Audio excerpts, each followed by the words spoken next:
आज की सबसे बड़ी खबर, यूएई का फर्मारवा पाकिस्तान के अंदर आया और 6 बिलियन के लगभग डॉलर की कमिटमेंट करके गया।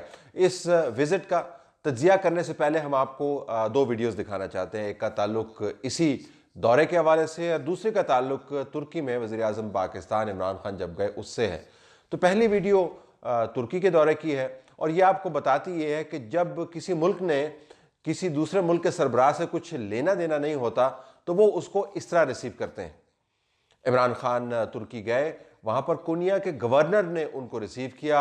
आपको बताते चलें कि लगेगा आपको कि बहुत अच्छा प्रोटोकॉल मिला, लेकिन तुर्की के अंदर 81 गवर्नर हैं और कोनिया का गवर्नर उनमें से एक है। अब आइए दूसरी वीडियो की तरफ।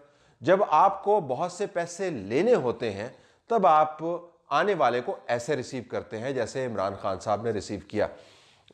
रेड कारपेट भी बिछाया, वही गाड़ी जिसको आप ऑक्शन करना चाहते थे उसी गाड़ी के ऊपर खुद ड्राइव करके उसी प्राइम मिनिस्टर हाउस के अंदर लेकर गए जिस प्राइम मिनिस्टर हाउस को आपने यूनिवर्सिटी में कन्वर्ट कर दिया था। और उसके बाद उसी प्रोटोकॉल के तहत जिसके ऊपर आप हमेशा तनकीद का निशाना बनाया करते थे तमाम हुकूमतों को, जो यूएई के शहजादे हैं उनको इस्लामाबाद के अंदर लाया गया। तमाम सड़कें बंद थीं, लगता था भूचाल आया हुआ है इस्लामाबाद के अंदर या कोई आफत है जो यहाँ के रिहायशियों पर नाजिल हो गई है। तमाम सड़कें बंद, तमाम इशारे हुकूमती प्रोटोकॉल के तहत चल रहे थे और जब आए तब भी यही हुआ और जब गए तब भी यही हुआ। लेकिन इस कस्मोपुरसी की हालत में जिसमें पाकिस्तान की मईशत को इस वक्त डाल दिया गया है, इस किस्म के काम तो आपको करने होंगे, लेकिन ये काम करते हुए भी हमने कोई तहजीब बरकरार नहीं रखी। हुकूमत वक्त ने जब यूएई के शहजादे यहाँ पर तशरीफ़ लाए, ये इंप्रेशन दिया इस वीडियो के ज़रिए कि जिस तरह 12 साल में उन्होंने पहली मरतबा इस सरजमीन के ऊपर कदम रंजा फरमाया है और यहाँ पर हर सूखा हुआ पत्ता जो है वो तरोताज़ा हो गया है। लेकिन जो मिनिस्टर्स हैं वो इसके ऊपर इत्तफाक नहीं कर पा रहे। जो ऑफिशियल बयानिया है वो ये है कि ये पहला ऑफिशियल ट्रिप था और एक दिन का ट्रिप था। इसके ऊपर जो इंफॉर्मेशन अवेलेबल है ऑफिशियल सोर्सेज से वो इस वक्त स्क्रीन के ऊपर आया है और तमाम लोग यही कहते हुए सुने गए कि ये एक दिन का ट्रिप है और इस एक दिन के ट्रिप के अंदर हमने 6 बिलियन की खतीर डॉलर्स पर मबनी जो रकम है वो हमने हासिल कर ली। लेकिन इंफॉर्मेशन मिनिस्टर सबसे ज़्यादा दानिशमंद और दाना हैं, उन्होंने ट्वीट करके हमें बताया कि जी ये कैसे अहमक लोग हैं कि जो कह रहे हैं कि ये एक दिन के दौरे पर थे, ये तो 3 दिन से पाकिस्तान के अंदर मौजूद थे। एनुअल विजिट करके वो क्या करते हैं, वो उन परिंदों को हंट करते हैं जिन परिंदों को हंट करने के ऊपर इमरान खान साहब ये फरमाया करते थे, जिनके ट्वीट्स आप इस वक्त स्क्रीन के ऊपर देख रहे हैं। वो बताते थे कि ये नादर स्पीशीज़ है जिसको प्रोटेक्ट करने के लिए केपीके की हुकूमत और मैं खुद नबर्द आजमा हूँ और ये नाअहल और जाहिल और कौम को बेचने वाले जो लोग हैं जिनका नाम PMLN की हुकूमत है, ये इन परिंदों को मरवा कर अपनी खारजा पॉलिसी चला रहे हैं।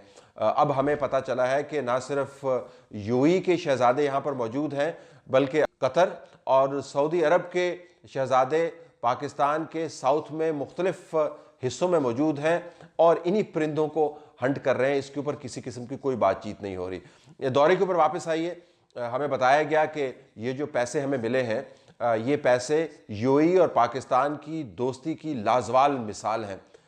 मेरे ख्याल में अब लोगों से झूठ बोलने की आदत हमें छोड़ देनी चाहिए। पहले भी हम यही कहते रहते थे, लेकिन कुछ ना कुछ इज्जत के साथ हम ये मामला तय करते थे। अब तो बड़ा वाज़ेह है कि जब हमने यूएई की बात नहीं मानी थी और जब हमने गलती से पार्लिमान के अंदर रेजोल्यूशन पास कर दी थी कि हमने अपने फौजी यमन में नहीं भेजने, तो उसके ऊपर यूएई ने क्या कहा था, धमकी दी थी बाकायदा हमें और कहा था कि आपको इसकी कीमत चुकाना पड़ेगी। और उसके बाद यूएई ने हमें जूते की नोक पर रखा उस वक्त तक जब तक हमें दोबारा से पैसों की ज़रूरत महसूस नहीं हुई और हम पैसे मांगने के लिए उनके पास नहीं गए। तो ये जो पैसे हमें मिले हैं ये स्ट्रिंग्स अटैच्ड होंगी, इनके साथ कंडीशंस अटैच्ड होंगी।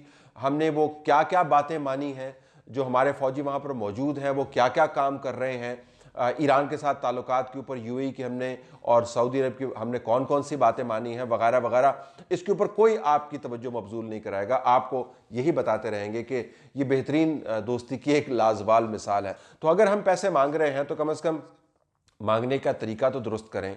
अगर हमें अशद ज़रूरत है तो इतनी डेस्परेशन ना दिखाएं, कोई डिप्लोमेटिक प्रोटोकॉल, कोई लिहाज रखें, कोई अपीयरेंसेस रखें। और अगर वाकईतन हमने अपनी पिछली तमाम पॉलिसी के ऊपर यू टर्न ले लिया है तो कौम को उसकी वजाहत तो दें। आपको याद होगा कि इमरान खान साहब कर्ज़ों के बारे में क्या कहते थे? ये देखिए, जो कर्जा देता है ना, वो फिर आपकी आज़ादी ले जाता है, आपकी इज्जत ले चली जाती है। अब आपको कितना बुरा लगेगा, पता नहीं आपको बुरा लगेगा नहीं, मुझे कितना बुरा लगेगा कि मैं बाहर जाके लोगों से पैसे मांगूं, कि कभी किसी मुल्क में जा रहा हूं पैसे मांगने, कि कभी किसी मुल्क पे जा रहा हूं।